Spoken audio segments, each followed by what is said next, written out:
Hello everyone, I hope you're well. Welcome to my YouTube channel. I had to stop the video because I was opening my jar of texture paste opaque crackle and I stabbed myself with my scissors. Don't try to open the plastic with your Pergamano scissors. Super sharp. So I'm going to use the texture paste opaque crackle that I've got in the shop. And I'm going to use my journal, which is the pink pig one that I sell. And I've just gone right to the back of the book, so just start a new page. No idea what I'm doing, but I want to do something a bit more mixed media-ish. So I'm going to use my stencil. The name is at the top of the stencil if you're unsure which way the stencil might go, but it doesn't have to go, it can go any way you wish. And what I'm going to do is I'm going to hold that in place. So I'm going to hold that in place with some low-tack tape. Let me make sure you've got that in view. Move that out of the way a little bit. And I'm just going to hold that down to save me trying to sort of keep hold of it. There we go. Shall we do the bottom as well? Let's do the bottom as well. And we can just have that texture paste exactly where we would like it. Use our palette knife. And am I going to use a bigger palette knife? Have I got a bigger palette knife? Slightly bigger, but there you go. So I'm going to pick up the opaque crackle. And I tend to not sort of mess with it too much.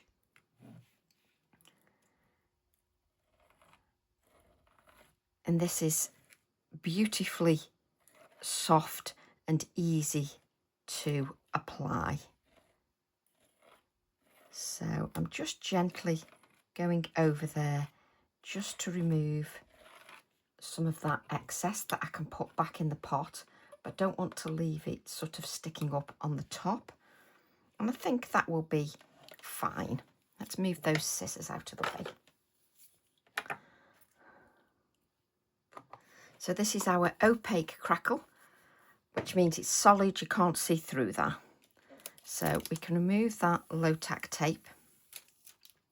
And I'm not going to use that again because it's got that crackle on there.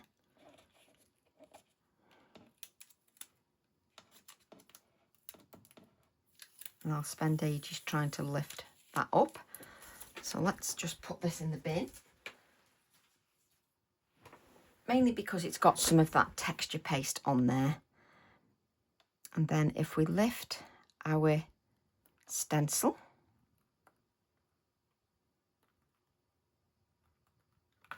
there we go. We've got some beautiful texture on there.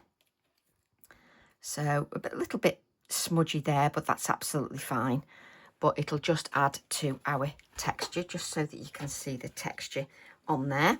We've now got plenty of texture paste left. So let's go to the top page here and let's add this to the top page.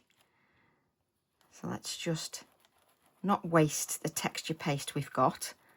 Clean that off just with our finger.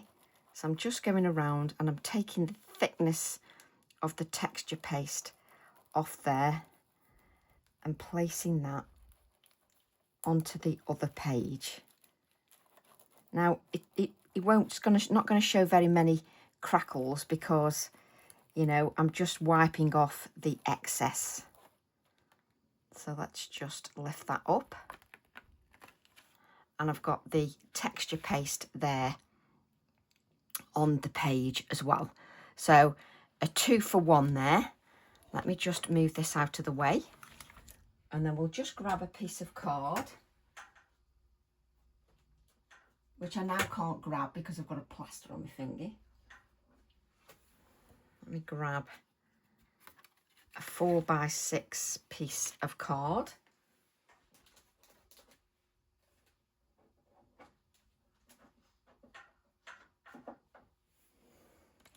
And then we can see if there's any of that texture paste left. There might not be any. We can add a little bit of water, not much because you don't want to dilute it too much, but this is just a background now, so it's just going to have texture on there. So I'm sort of cleaning the stencil off onto a piece of 4x6 card. Let's lift that up, and I've actually got a 3rd generation print. Can you see that? So it proves that, you know, we don't want to just wipe our stencil. We want to make sure that we use everything on there. Okay, so what I'm going to do now is I'm going to, let me bring this in. This where it's a bit clumpy, I'm actually going to lift that up. Can you see there? I don't want that clumpy bit. There we go, that's a bit better. Just, there's always a way just to rectify things. Now you can grab another piece of card if you wish. I'm not doing a very good job in cleaning that. You can then grab another piece of card if you wish as you're cleaning the stencil. You can see I've got it all over my plaster and everywhere. And then as you clean the stencil, you can clean that onto another piece of card, because then you're creating backgrounds whilst you're cleaning your stencil. Make sure that stencil's nice and clean. I'm using the grunge stencil. I'll just get the picture just so you can see that. Let's clean that up, and I'll lift this up for you. I just give my hands a little bit of a clean, just because I've used those fingers just to pick up that texture paste. So let's just give those a clean. There we go. Just so that we're not in too much of a mess. So now, let's grab some kitchen roll.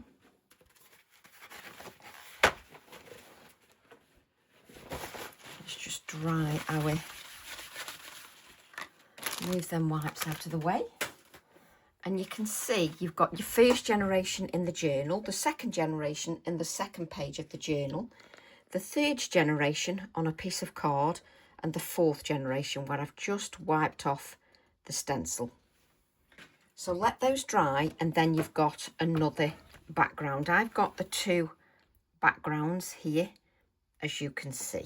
So then I've got that background for another project, and I can use this background, obviously not while it's soaking wet.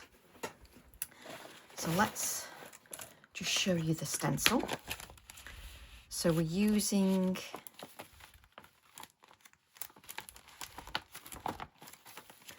ST3 6x6 stencil grunge. That's the one we're using. Okay, and whilst this dries, what I'm thinking is, if I take my die, DI01, it can just give me a nice sort of focal piece here.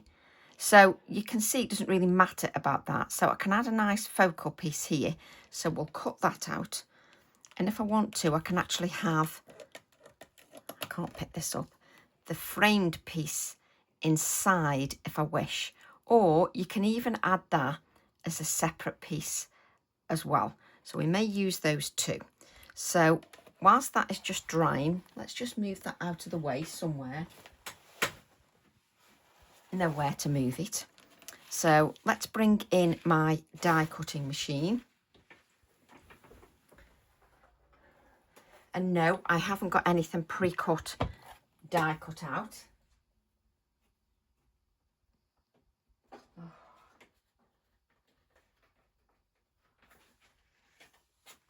I've got a piece of 4 by 6 inch card.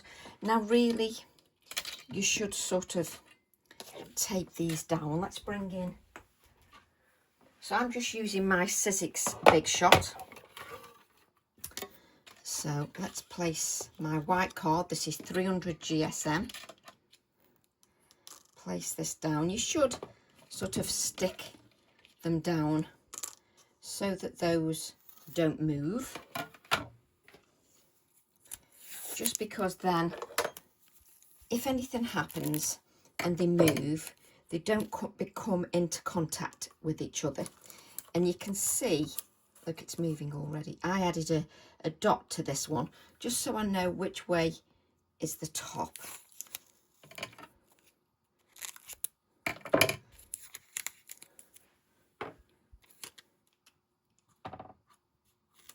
There we go. Then they won't move. So then bring in my, did I put them face down? I have put them face down. Do you like how spot the person that doesn't do much die cutting? I have to do it from this way because it's just the way I do it. And let's die cut through.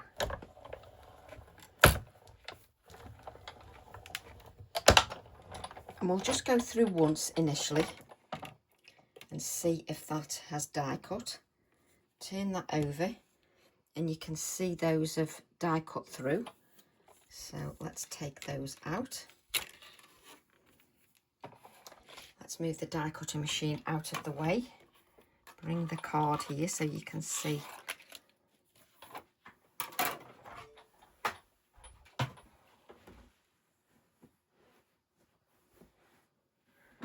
The die cut pieces, and these can sort of form part of the focal imagery. There we go. So I've got a lovely cutout there. And I've got the cutout here as well.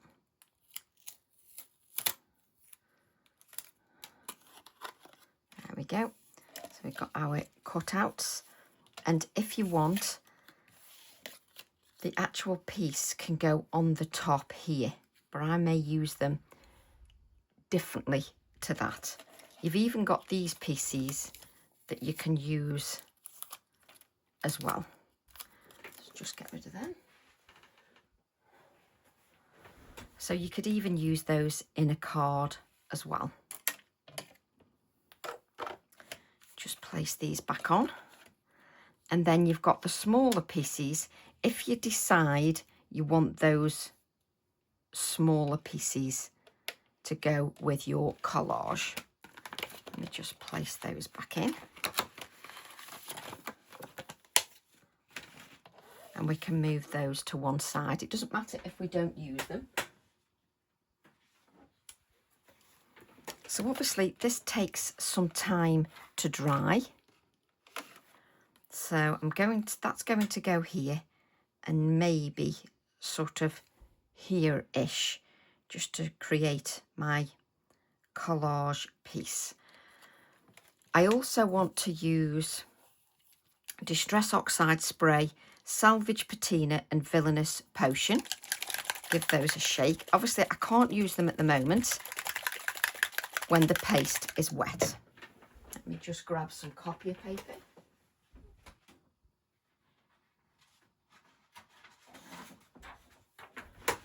So we'll grab our copier paper.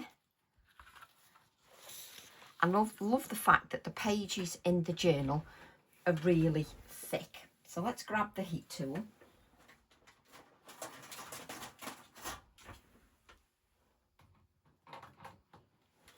Now for me, it's obviously always best if you can let something dry naturally rather than sort of force dry that. But I'm doing this video in real time. I do it in real time because then you can see warts and all. So I'm just going to give this a little bit of a dry. And you can see I'm drying this from a distance. I'm not drying it, going right into it and drying it that way. I'm drying it from a distance.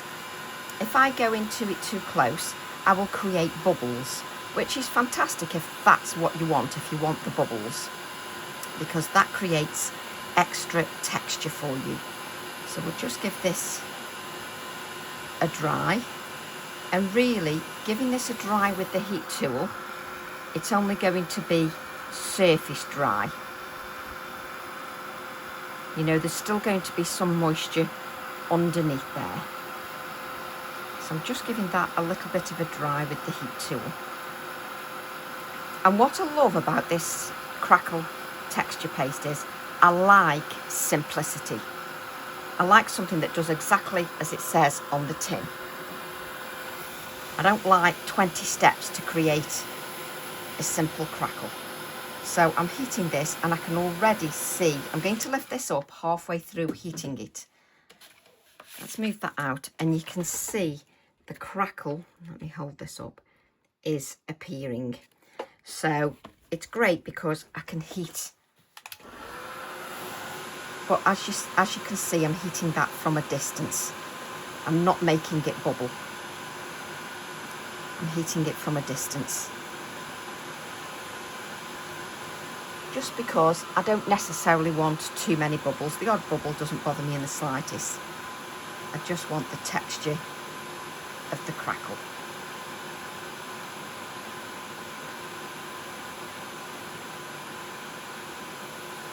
It does help if I'm actually aiming it towards the actual page as well, rather than somewhere else. But quite a thick layer here. I often add a thickish layer because then I get quite a bit of depth.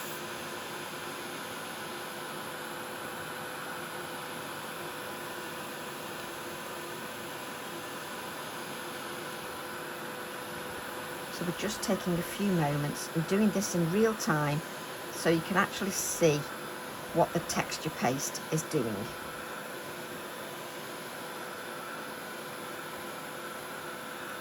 And then no cheating, no fast forwarding and saying, da-da, there you go, there it is. You can see that in real life.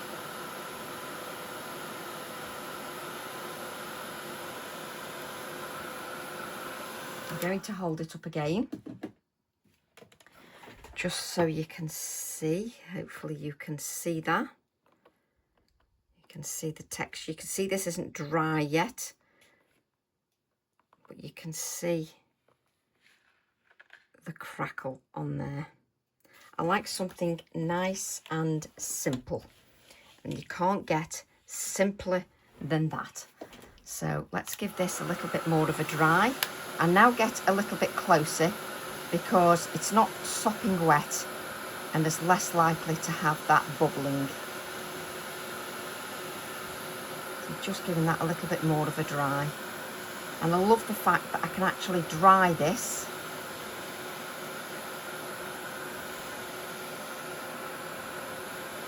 just to allow me to continue, which is wonderful. Which means if you were demoing sort of on site, that'd work quite nicely. I'm not going to bother too much that this is absolutely soaking wet, that big lump there.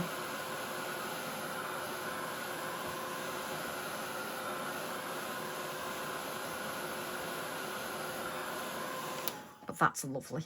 So I can now add my copier paper underneath because that's sort of nice and firm to touch. It's not all sloppy. That's a professional term. So what I'm going to do is shake my Distress Oxide spray, Salvage Patina. There we go. Salvage Patina and Villainous Potion. And I'm going to add a little bit of water to that page. And then I'm just going to add a little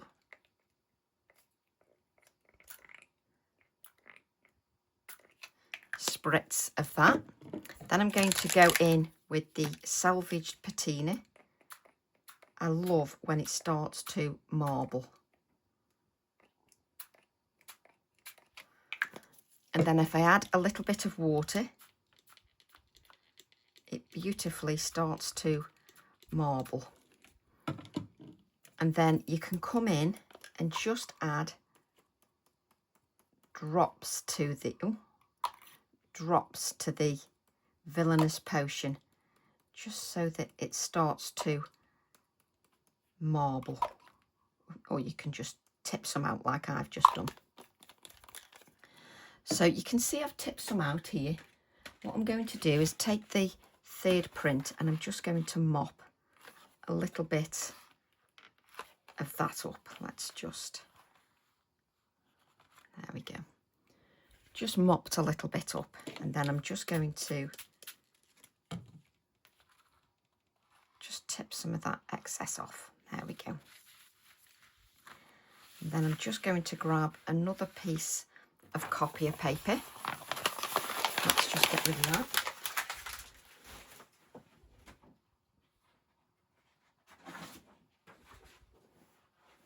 And you really want to let your project do its thing. You don't want to not give it some time to do its thing. Now, with the purple, I just want to add a little bit more. That's it, because it just moves. Don't do as I do and tip the bottle up. It just sort of merges and it's lovely. Now what you should do is when you've spritzed, just to keep those bottles without clogging up, just give that a little bit of a wipe. Just give a little bit of a wipe just to stop that clogging up. I think I'm just going to wipe in there. There we go. I could even use that wipe when it's dry, and you could use it on a book. There we go. And just give this a little bit of time just to do its thing. We can heat dry it. We can also add a few more little splatters of water just so it continues to move into the crevices. So you can also move your piece as well, just so it moves into those crevices. And that's what I like. It really shows up the crackle. So once you've given it a couple of spritzes, just so that you get that oxidization, just give it a little bit of time. The problem is I'm addicted to, when I've sprayed water, just adding a little bit of the salvage patina just to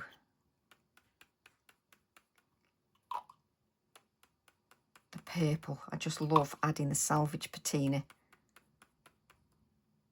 to the purple, because it just merges nicely.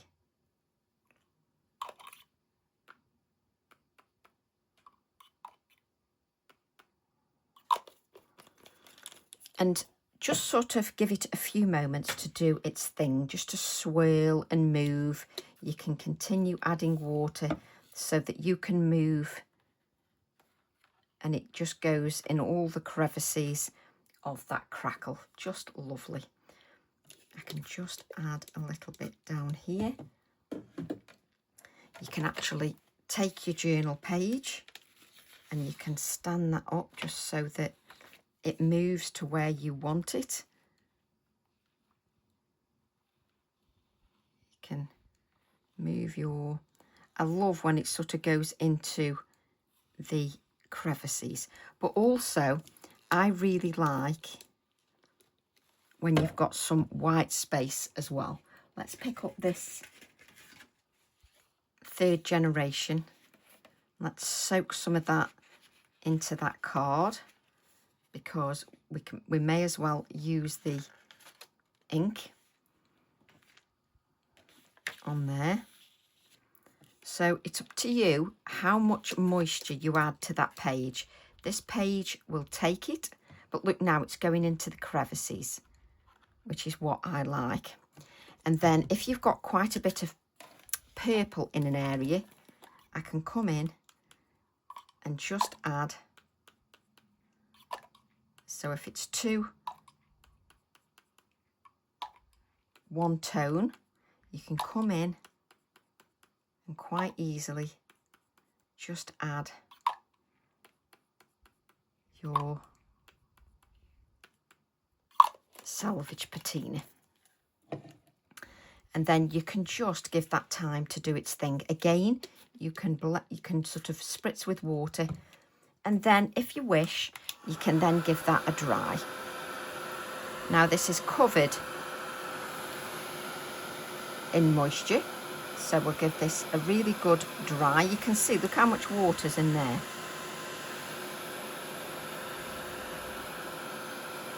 So we'll just give that a dry.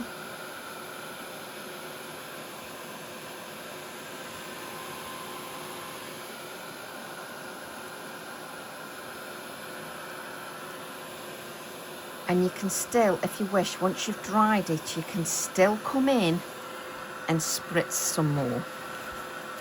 So just dab those up.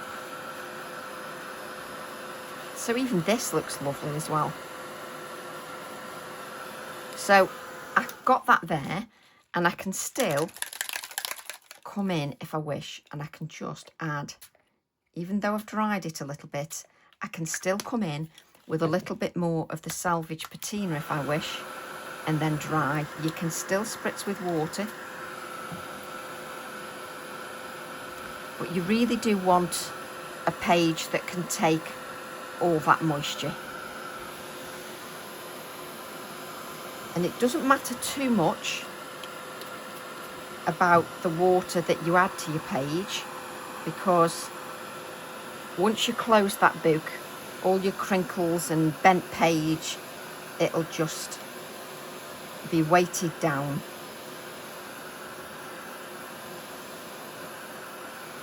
Now what I can also do is I can add water again, like so, and then I can take my Posca pen whilst the water is still there, and it's sort of pastelises it a little bit, because you've got that white in there. So you can add your water just so that the white blends in with that background. Okay, so it sort of softens that a little bit. So then we can give that a dry.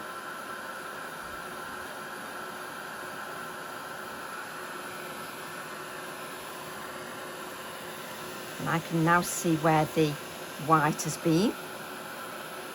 Just gives a lovely effect.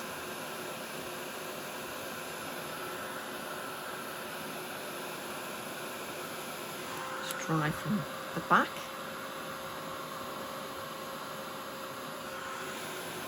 I will show you the reverse of the page as well. You can see, you saw how much moisture I added in there. Let's just dry from the reverse as well.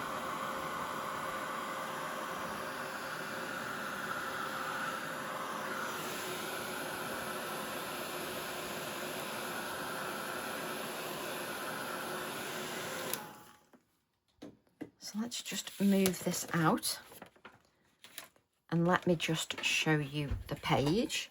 You can see the beautiful crackle on there, and then if I turn the page over, you can see there's nothing gone through, just so that you can see that. Now you can also, treading on my wire, you can also grab some white paint. Doesn't matter what white paint, she says.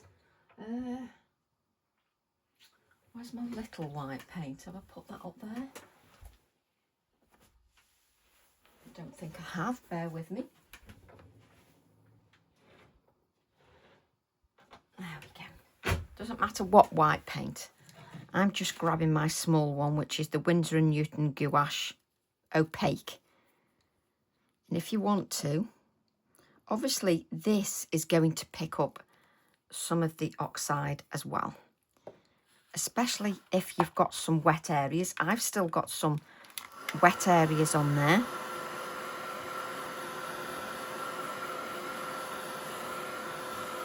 But you can come in, and another way to change it, I like to use a sort of a flat brush. This is already drying on here because of the humidity. And you can come in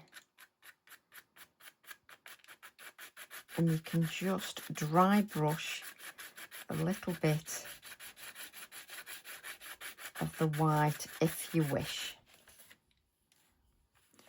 So I've even got lumps on the white. But you can come in and just dry brush. You actually need the paint wetter than that. But I've got a fan on and it's very humid here. But you don't want your brush too soaking wet with paint.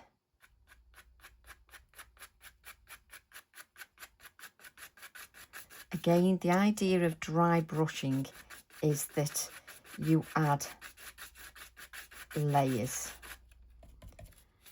But what it does do is, you might not see it in the camera, but it sort of brightens everything.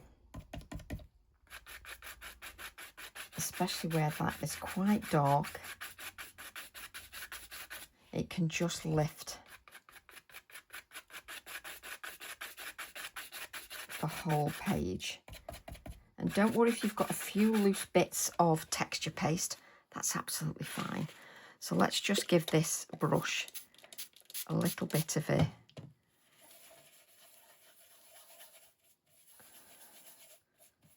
you can see how much pigment is in there. Look at it. There is loads of pigment in there. You can, if you wish, not waste that. And you can pick that up with your fan brush and you can then add a few little splatters of white. Now don't forget you're adding moisture now to the background. So because you're adding moisture to the background, what does that oxide do? It reacts with it. We'll clean all this up in a minute. Let's just clean that up.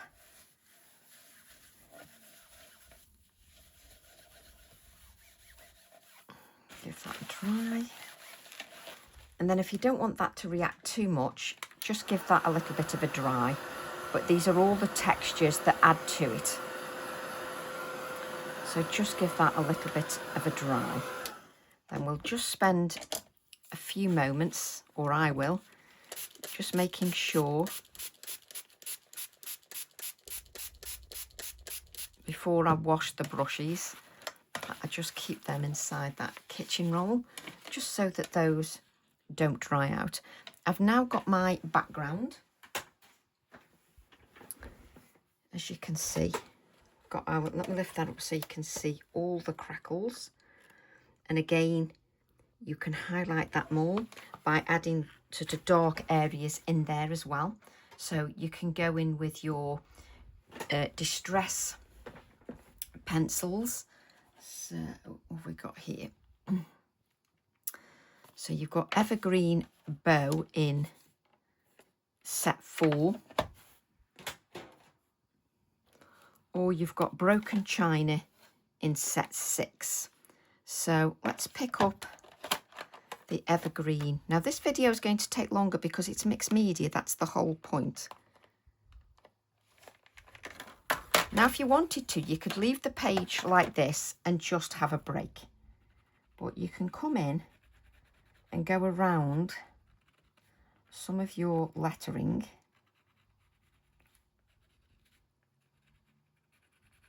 and where all the, oh, I love doing this. I could spend hours. So you could go round just with your pencil. So let's bring in broken china as well.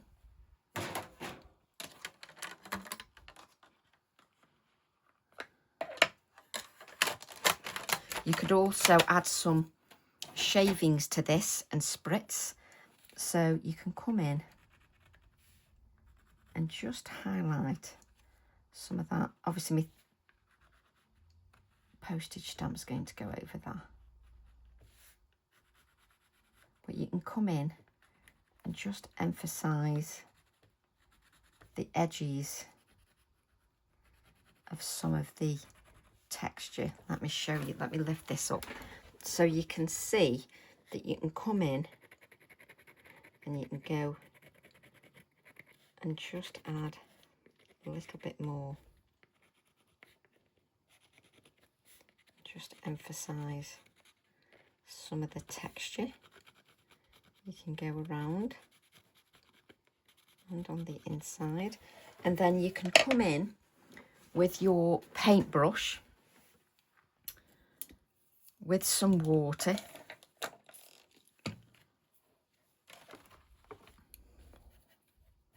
preferably not with orange. Do you like how Tracy's cleaned a brush for a change? There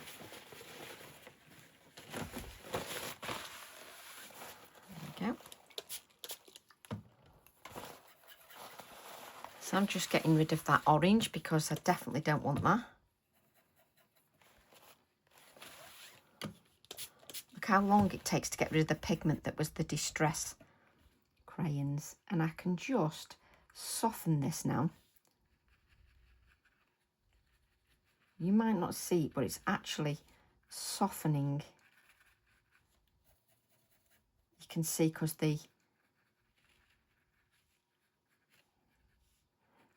can you see I can also pick up some of the colour as well, and you can lighten. Can you see there? So I can just come in and just blend that colour. There we go. So there's ways you can change your background. So for instance, we can come in, drip your water, and you can mop up some of the colour. So if you wanted to lighten any areas, you can still come in and just dab out some of that colour if you wish. So it's lovely because you can just change it. There are ways that you can just make it look a little bit different. And you don't even have to blend the distress watercolour pencils if you don't wish. You can just leave them dark edges on there. But it's lovely because I could just play forever.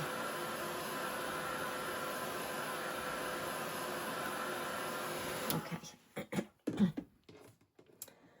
at that. Let's pick up. I can now not pick up, you guessed it, my little cutout pieces. Let's grab my scissors. There we go. So I've got my cutout pieces now that can just become my focal imagery. You can see that I will add those here. You see, and I can just add a little bit of text or whatever on here, whatever I want. And then maybe, let's have a look at the chicken. So I've got my chicken. So if I take the chicken, and if I'm not sure,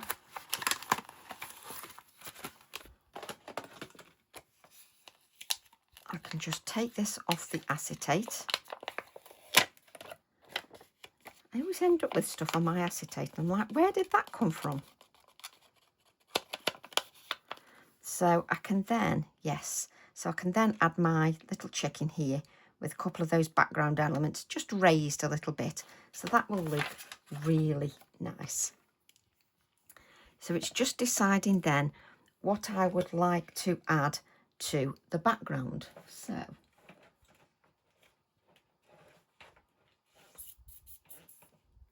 image am I thinking? I've got the background.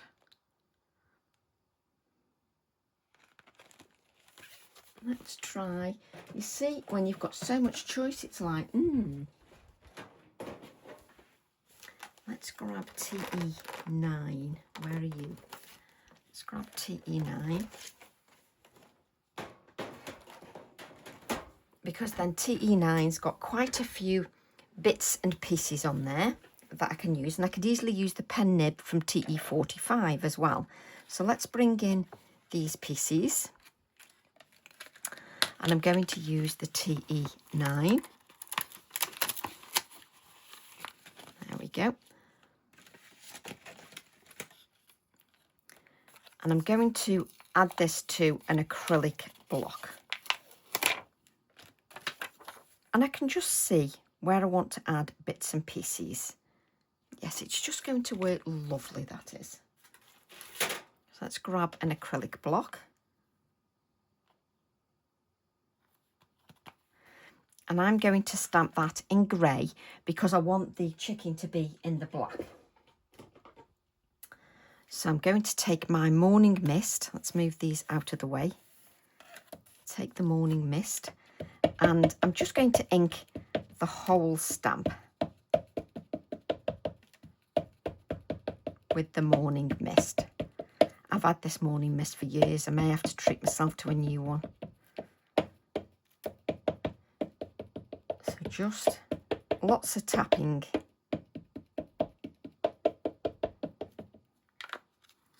I'm just going to bring in that copy of paper. It's hilarious. I even like that little bit there. What am I like? And I'm going to bring in, let's add this just here, like so. White on white isn't a good idea because you can't actually see where you're stamping. But I'm going straight onto that white, so we've got some absorbency there. Especially compared to if we stamp onto our oxide inks.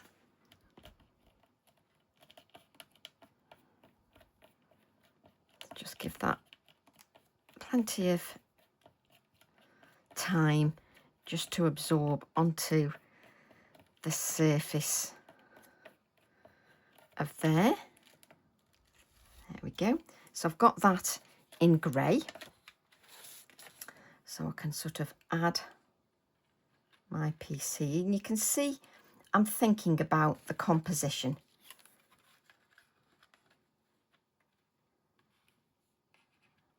So if I add a little bit of stamping on here, so let's take,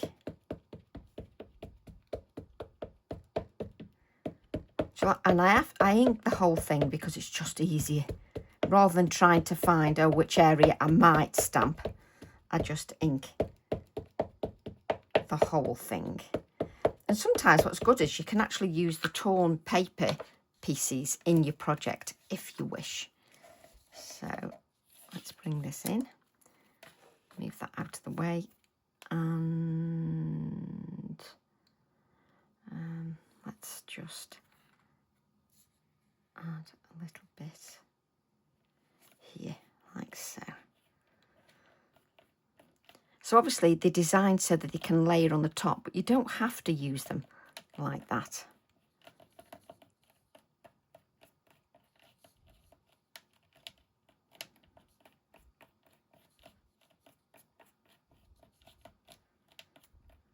Again, just giving that a little bit of time just to make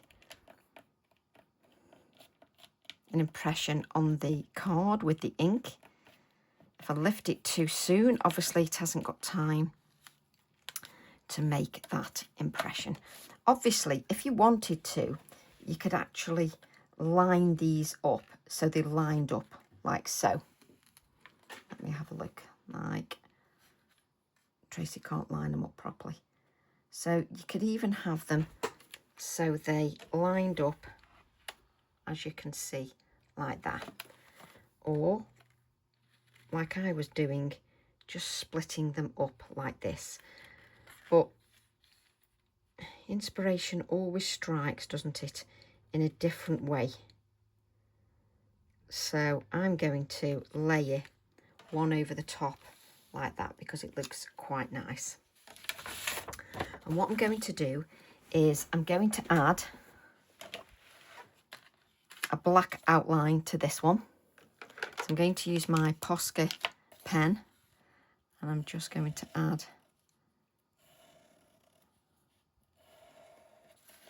a faux black mat just to the edge. And I'm having to go over a few times because it actually does need a little bit of a shake and a press.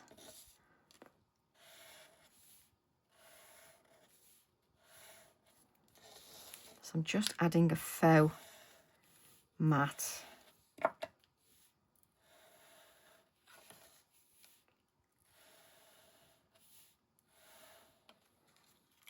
And you can go over as many times until you are happy with that. So what I'm going to do is bring this off here and then we'll line this up so that this is stuck together. And then we're just having one piece that we need to move. There we go. So I'll take this. So you don't have to line it up the way it was intended. We can use it however we wish. So I'm going to line this up now.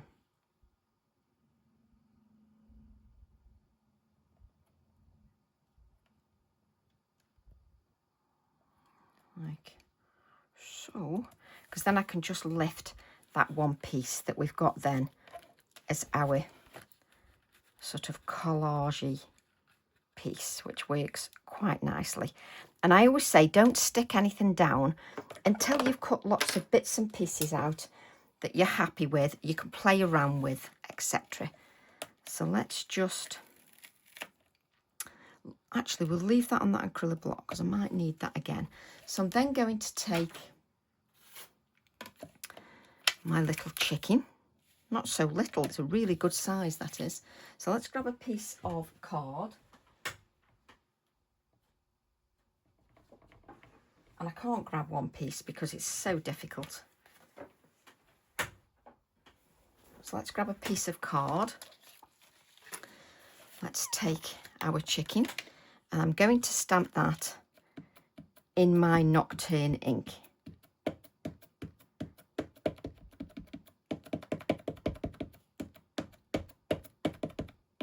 Lots of tapping just to make sure I get a good layer of ink. And then I'm going to stamp this onto my white card. So let's stamp this onto the white card. I really wanted the chicken in my journal because he is one of my favourites. So just give that plenty of time, especially with the black. Yes, it's wetter, so it makes that impression on there quite quickly, but don't lift it too soon, particularly when you've got as much detail as I have here. Just give it a little bit of time. There we go. So then I'm going to cut my little chicken out. And I'm going to leave a little bit of a small white border just to go around the chicken.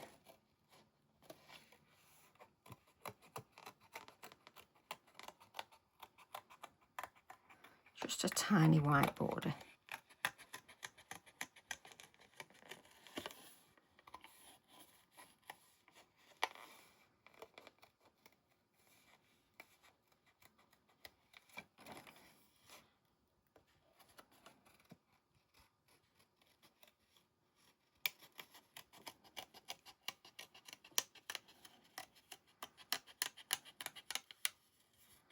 And if you decided after you've cut it out that you didn't like your white border, well, you can just go over with your black Posca pen.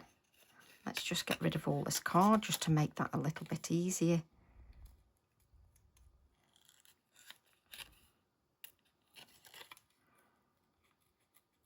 And I'm using my Pergamano scissors, which you can see are very sharp from the plaster on my finger, because you don't try to open containers with your sharp Pergamano scissors.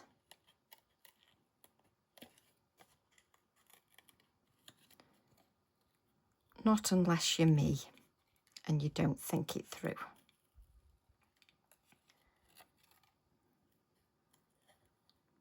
And really, it's also easier if you actually cut the feet out first, and that's because the whole of the body is still then in the card, and you're not wobbling the bigger piece of card at the top like I was doing then. So I can bring this in, and then I can add my chicken here, so that I've got sort of a great composition. So I'm pleased with the composition there. And then we can add a floral if we wish. So let's grab, we're not going to need the chicken again, are we? So let's move our chicken like so. And then it's up to you whether you want to take some florals. So do I want a tall floral, or do I just want little bits of florals? So I could take TE47, which is wild and free, and just see, can't see much on there, can you? Let me just, where's the text? That's it. Just see if I want to cut out the odd floral just here and there. Do you know, I think I do. So then I can take TE47. So we'll ink with black so we can really see those. Now really, you would colour first before you cut out. So let's just stamp this on there.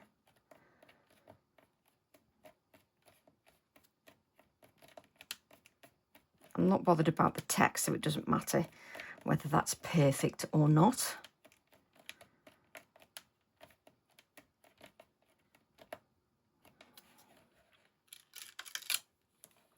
There we go. Now, where's the acetate?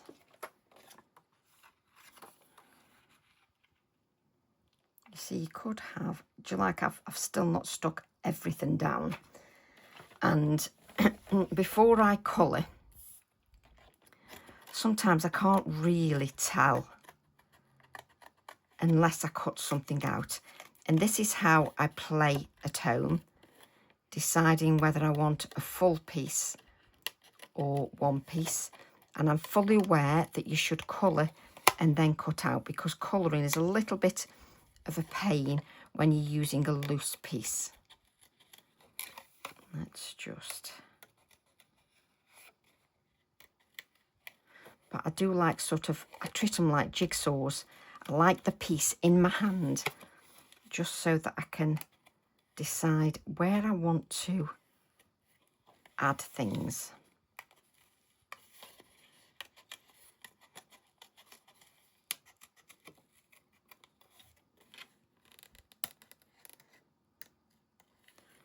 And because we've got so many designs to play with, it is lovely just to, and sometimes that's what's handy about having masks, because if you've got a mask, you can just sort of take that out and have a play around with compositions. But now that's given me another idea.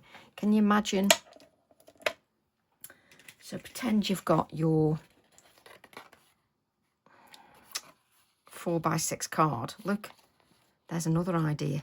So you could place that on a card like that and then slot something inside. Isn't it good how it gives you ideas, other ideas as you're creating? See, I'll forget that.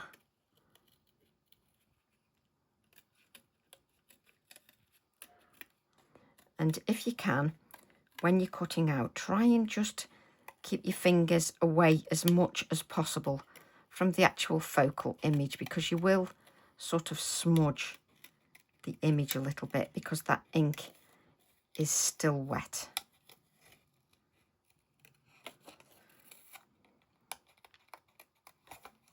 So just going around. This is lovely cut out. It is actually easy to cut out as well. It's not complicated to cut out.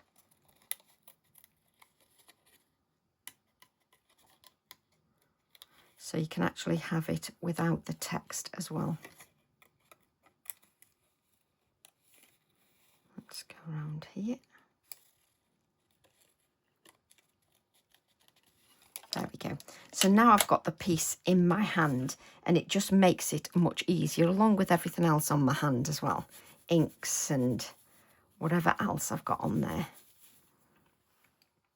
But now I've got this sort of like a jigsaw piece, and I can decide whether I want to use that.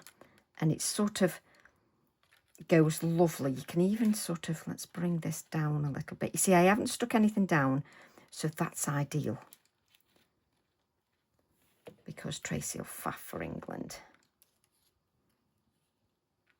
And then you can always look at your composition. Oh yes, so we'll colour that in. So we'll take those now. And then I'll grab some white cotton thread.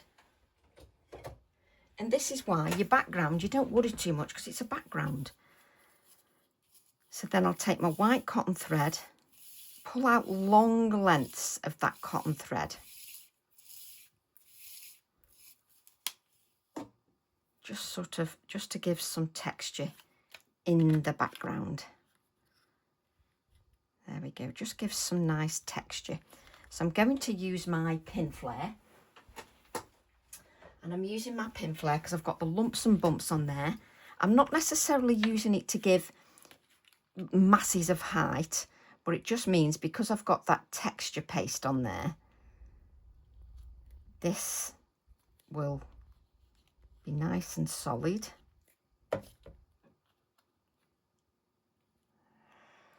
So let's bring some of those threads down here. So it's not sort of for masses of height, just makes it a little bit easier. I'm going to add my little chicken again, some with that pin flare, just to add this here. Just lovely. We'll add some shading to that chicken, not chicking. Let's just push that up. And then we'll add some colour to our floral. So I'm going to use my pencils because I adore my pencils.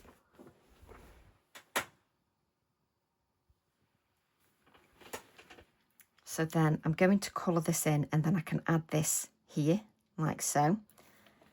But these are the kind of projects I love faffing with. For me, they bring a lot of joy. So what have I got out here? Don't ask me why these pencils are out, but that will be quite nice. Do you want it in the blue or would you like the purple? You see, if you're anything like me, you change your mind within 5 seconds. Let's have some purple.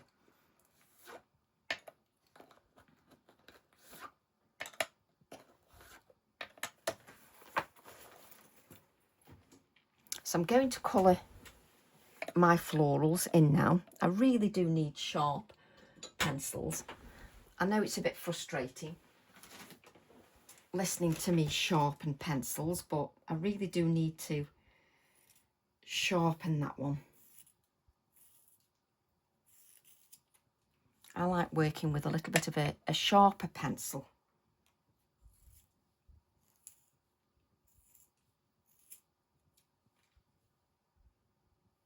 That was terrible sharpening, but it'll do. Okie dokie. So let's add some colour to these. So I'm going to start with my darkest colour first, which is Parma Violet PC1008. I'm using Prismacolor. Those are my colours of choice. Now, the one thing you need to remember is just give your VersaFine Clair a little bit of a dry, because the waxy pencils, the Prismacolor, will pick up that VersaFine Clair should you not give it a little bit of a dry. So let's give that a dry. And then I'm going to come in and just add some colour.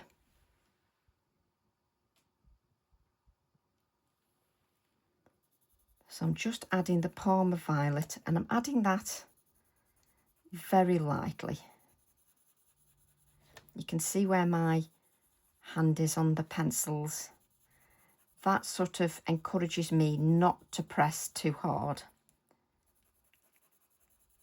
Now, I'm not going to colour the leaves in green because I like that in the white to go with my project. I'm then going to come to the Lilac PC956. I'm just going to colour with the lilac.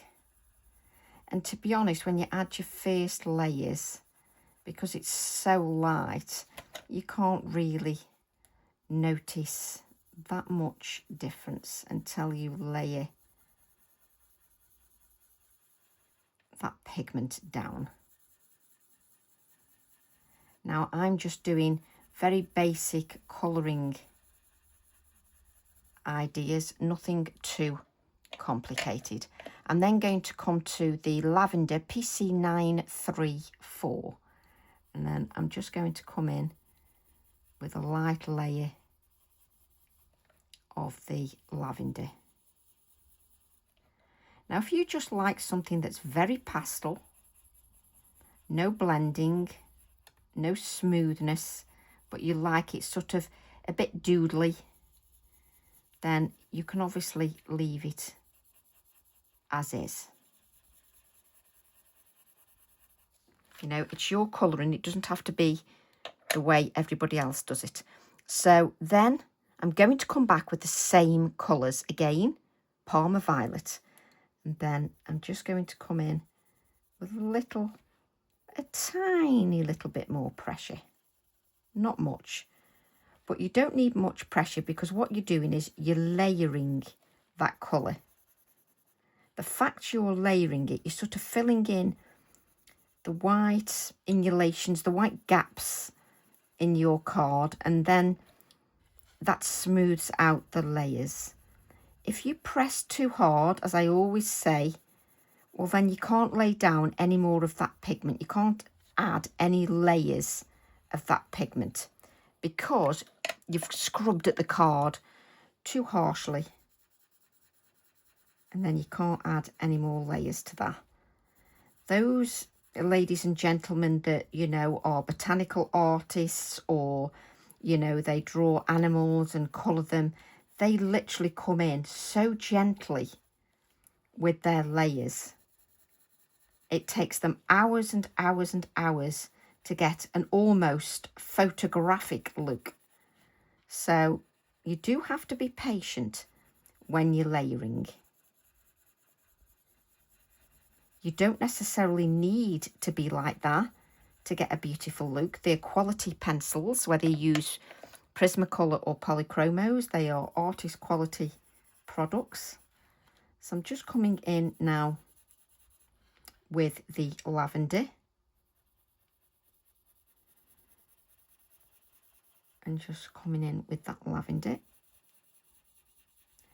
And what I'm doing with the lavender is I am going into the previous colours. So going into those previous colours with that circular motion.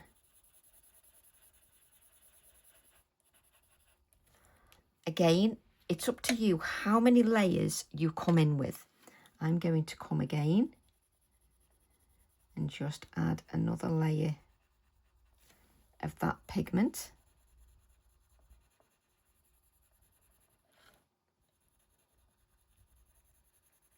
And what will happen is I will achieve a smoother appearance to that colouring. But if you want a really beautiful coloured look to your designs, please don't expect that in 5 minutes, in a 5-minute video. It's not going to happen. Not unless, obviously, you do a speeded up video. But obviously the downside to that is you don't see the way the project comes to life. Obviously, somebody who's a professional artist can't stand there for 4 hours whilst they colour a whole animal and video in real life. But I do like to do that when I'm colouring something so small and I'm doing it in a very basic format. So I'm coming in and I've layered those pencils just again with my colours, repeating the same colours over and over and going into the previous colour that I laid down.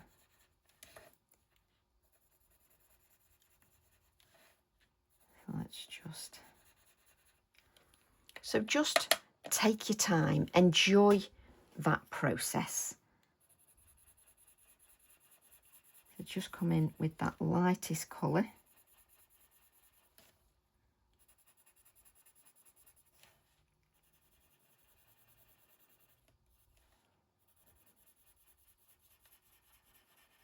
Going in to the previous colours with that lightest colour.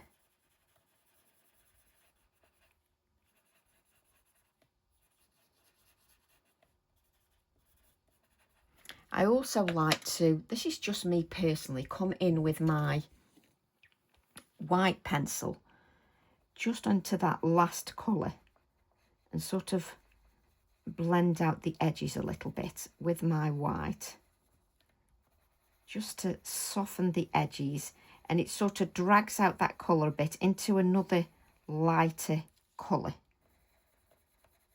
but it just softens that.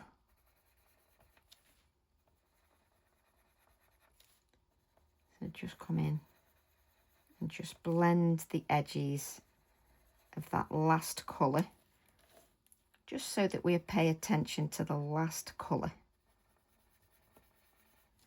Also, it's a good idea before you add any Posca highlights or paint highlights that you just give that card a little bit of time to rest, those fibres. Also, you can come in, if your pencil's really sharp, which mine isn't, so let's just sharpen that. I have got a small one somewhere, but we won't hunt that out.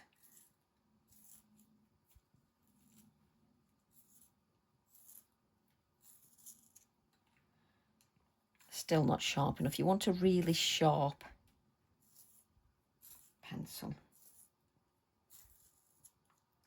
Sometimes, you know, if you've added lots of dark layers, say you've coloured something in browns or whatever, you can come in with your Prism white and you can add very light layers of the white just to give a little bit more depth.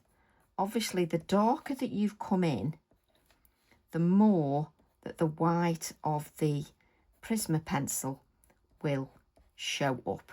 So there are lots of obviously techniques with your pencils that you can do. So let's just add a little bit of white. So now I'm going to come in with my Posca pen. What you have to realise with your Posca pen is going to pick up that waxy bloom that you get from there. So you need to just be aware of that. So I'm just going to add a little bit of the white just to the floral. It just makes it pop a little bit more.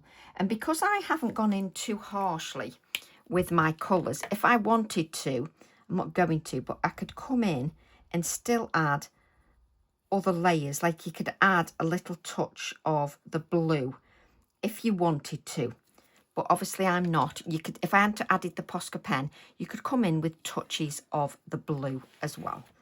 So, and also I've used the pin flare and it allows me that movement. I can't pick this up, so I can just then decide I want my piece then lifted. I could also come in if you wanted to. It's just showing you ways that you can keep changing your design. Let's grab another piece. And this is how you play around with your pieces.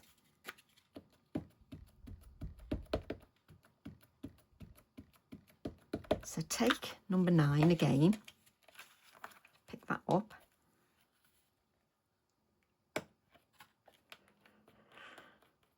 Just, I'm not bothered about the wings. I was just thinking the key.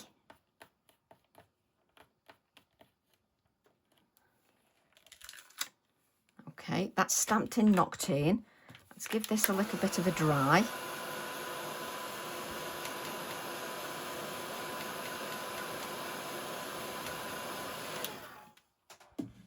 You could, if you wanted to. I love these kind of sort of compositions because there are ways that you can keep changing the feel of your work. And that's what I love about a journal, is that you can experiment as much or as little as you want. You can keep every page just basic and simple. You can just have your journal for practice.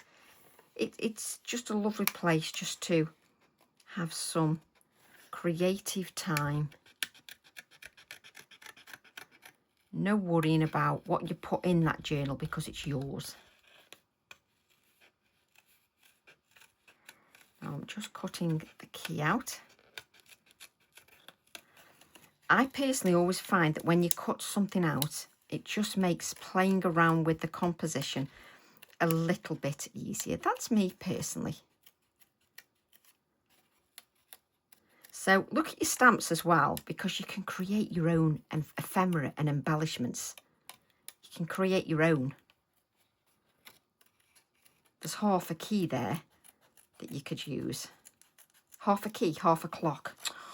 Don't know the difference between a key and a clock. You see, I've got half a clock you can use there. But we can add this. Let me just straighten that. We can add this on the top. Then we can add our, obviously I'm going to stick that here just so, but I'm looking at the composition before we do anything. Lovely. So I'm going to take my pin flare and we'll add, I don't need the pin flare for the key. So we'll just take, and TE9 is lovely for creating your own embellished pieces. So I can add that there. It doesn't matter, like if you've got a little bit that's sticking up, just adds a little bit of life to the design. There we go. So then I'm going to use my pin flare on my florals, but I only need, do I just need it there and on that one? Do you like how I'm faffing adding the pin flare? just so that that is there. Obviously, don't try and close your page until it's dried a little bit. There we go. Just so that you can see my composition. You can see the crackle in the background.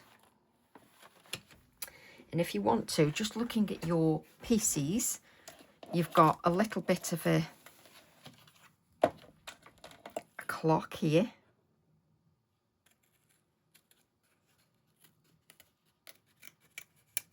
Again, you've created your own ephemera piece or embellishment or whatever you wish. And you can decide where you add to your composition. Obviously, I've got everything moving around. You have to remember that. So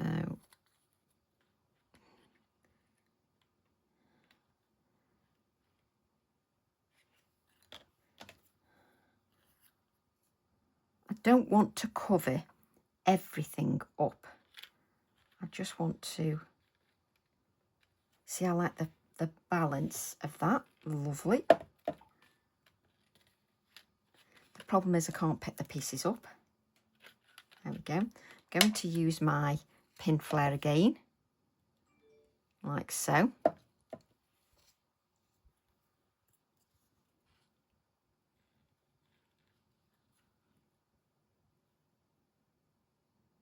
That's it. And you can spot the person having too much fun. Let's just make sure that that doesn't, there we go. I'm then going to go back to the chicken, and we've got that, our feathered friends, or I've got the word chicken. So I'm going to use our feathered friends because I just love that.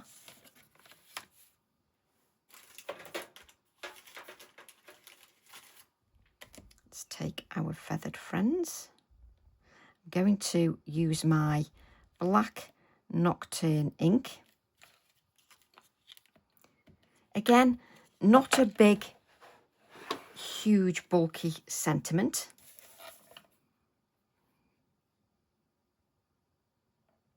So it doesn't overpower the journal page. Let's just take that back. Just grab my larger scissors.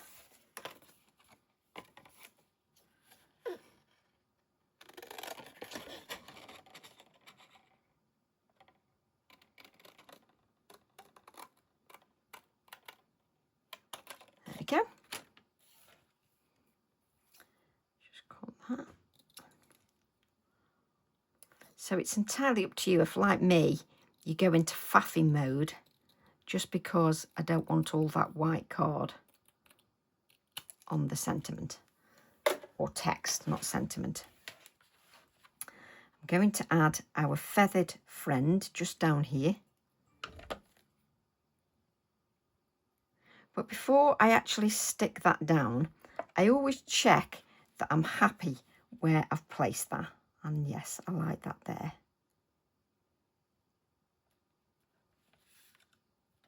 And it's nice to do a proper mixed media piece. All as mixed media means is different products used within the same project. It doesn't mean anything complicated. And it doesn't have to be complicated either. Whereas when you've used your little tool that's got your glue in, just make sure you clear the end. Then I use my finger as a guide and still miss anyway. There we go. Just so you can see. You can still see all the crackle. Just lovely, just lovely. And if you want, when that's dry, you could easily come in and add a tiny bit of colour to some accents. So when it's dry, you could come in and you could add a little bit of accent to one of the hearts with your purple. Obviously you would wait until it's dry. You wouldn't do what I'm doing, but I'm doing it in real time. So you can look at your page and think, oh, I want to come in and just add a little bit more.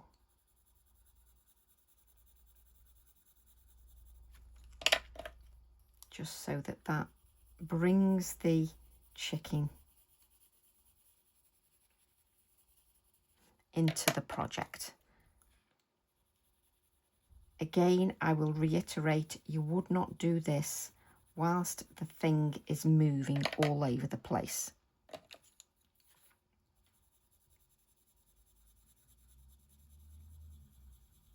But by just colouring that, it does bring that chicken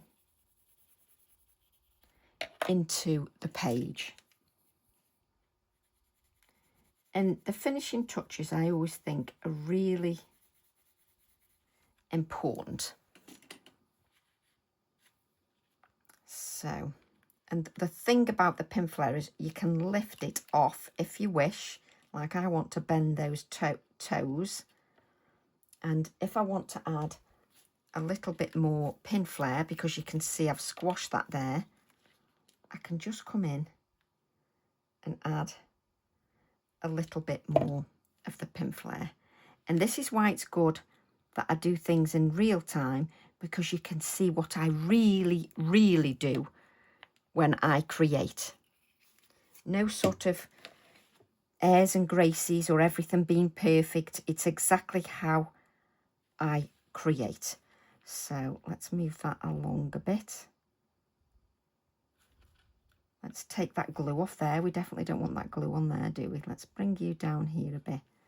And if you're like me, you will faff for England. There we go. Got our feathered friend there. You've created your own ephemera as well. I'm then going to add a little bit of shading down there. I'm just going to add a little bit of shading there. Frantically look for your brush.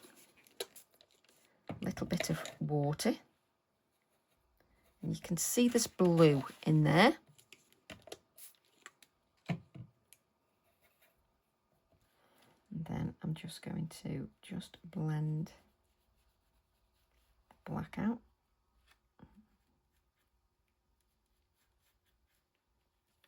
There we go. And if you find something too strong, you can easily come in and just dab the excess off there. There we go. So let's just dry that. There we go. Just so you can see our page. I just love that. I love having the ability to be able to layer. And because I've added the pin flare, it sort of gives its own shadows as well. But you can, by all means, come in and just add some shadow around here. I've got my own shadows, really, because of the way that it's 3D'd. I'm going to try and show you the shadows that I've automatically got. Don't know whether I can. I don't know whether it's... There you can see it's automatically got a shadow. And here, because it's 3D. So that's automatically got a shadow. Now I just want to see if I want to add the word chicken. So I'm going to take the word chicken. And this is what playing is all about. I mean, when I cut this out, we found another idea. When I cut the die out, we found that you could quite easily, look, here's another card idea. Cut out that now, like that, and have it as a frame. And just having the chicken there, just with the clock. There you go. There's another card idea.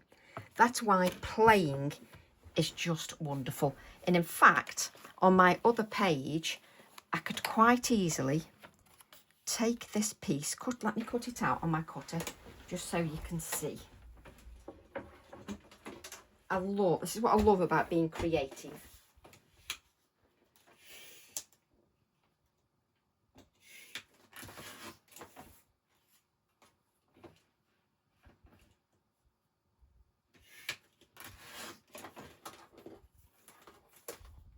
Okay.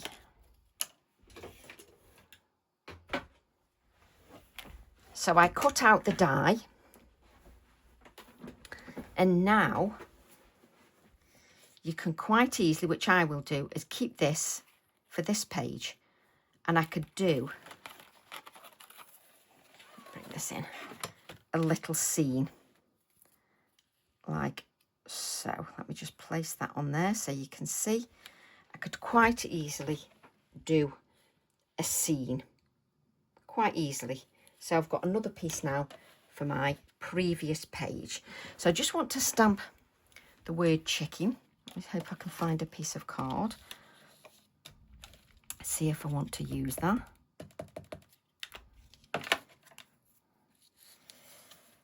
Try and go across a straight line-ish, just so that that helps me. And then we can cut that out. There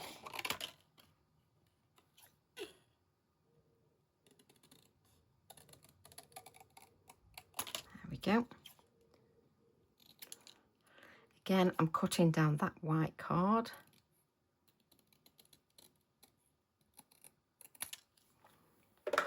And it doesn't matter if you don't use it. And I'm going to use it there, even though I've just put my adhesive back.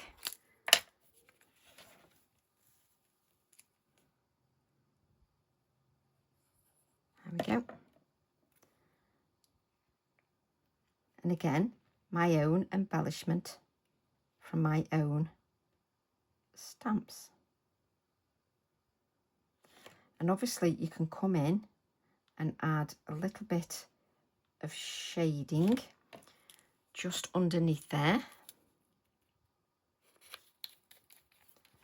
Again, you wouldn't try to do that like I'm doing when the actual sentiment is not stuck down. You really are causing hard work for yourself.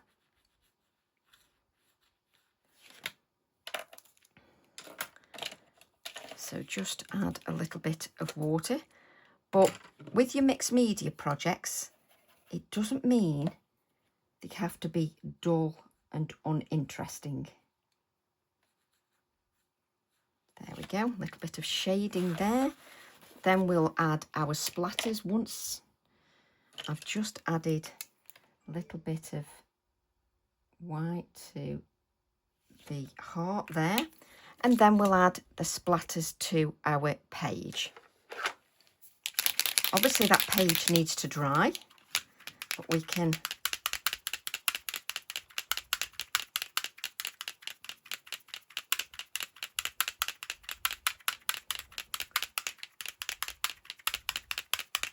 add some splatters. Just make sure you don't touch your wording.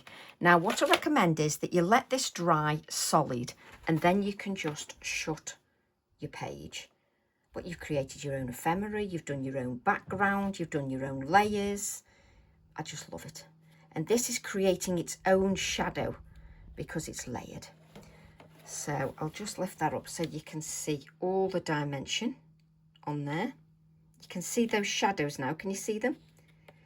But I hope you've enjoyed that and you'll give that a little go, even if you just create a card like so.